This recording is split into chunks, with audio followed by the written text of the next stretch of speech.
Ankleshwar notified area authority દ્વારા આગામી ચોમાસાની સિઝન દરમિયાન અંકલેશ્વર જીઆઈડીસી વિસ્તારમાં પાણી ભરાવાની સમસ્યાનો કાયમી ઉકેલ લાવવા માટે મહત્વપૂર્ણ કામગીરીનો પ્રારંભ કરી દેવાયો છે। આગામી ચોમાસાની સિઝનમાં અંકલેશ્વર જીઆઈડીસીમાં આવેલ ઇન્ડસ્ટ્રીઝ વિસ્તારમાં પાણી ભરાવાના પ્રશ્નોનું નિરાકરણ લાવવાના હેતુથી અંકલેશ્વર નોટિફાઈડ એરિયા ઓથોરિટી દ્વારા સજ્જન ઇન્ડિયા કંપની પાસે એસડબ્લ્યુડીનું કામ અને ડેટોક્સ કંપની પાસે કુદરતી કાંસની પાકી કરવાના કામનું આજરોજ નોટિફાઈડ એરિયા ઓથોરિટીના મુખ્ય અધિકારી ચિંતન પટેલના હસ્તે ખાતમુહૂર્ત કરવામાં આવ્યું। સાથે ભવિષ્યમાં નોટિફાઈડ એરિયા ઓથોરિટી દ્વારા ઇન્ડસ્ટ્રીને લગતા પ્રશ્નોનું નિરાકરણની તૈયારી બતાવી હતી। નમસ્કાર, હું Chintan Patel, chief officer notified area authority.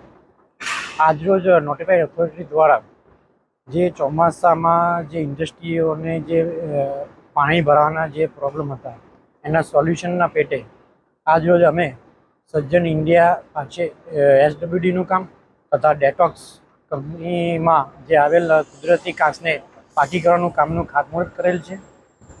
ભવિષ્યમાં નોટિફાઈડ દ્વારા અલગ અલગ ઇન્ડસ્ટ્રીને અનુકૂળ અને એમના પ્રશ્નોને સોલ્વ કરી શકીએ એ માટેના જુદા જુદા કામોનું હાથ ધરવામાં આવશે।